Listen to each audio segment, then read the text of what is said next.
First go to Drive, google.com.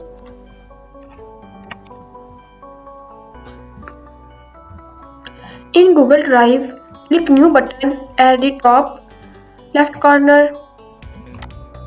In drop down, you can find Google Sheet. By clicking the Google Sheet, you have two options. One is blank separate sheet and another one is from a template. If you want a blank separate sheet, you can simply click on the blank separate sheet, or if you need to use any template in Google Sheet, click Format Template.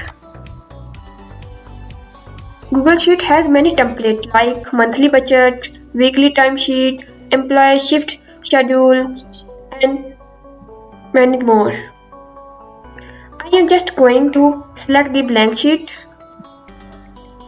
Now you can see that we have created the new blank sheet. Now you can see that we have created the new blank Google separate sheet. You can also use the short method to create a new blank Google separate sheet by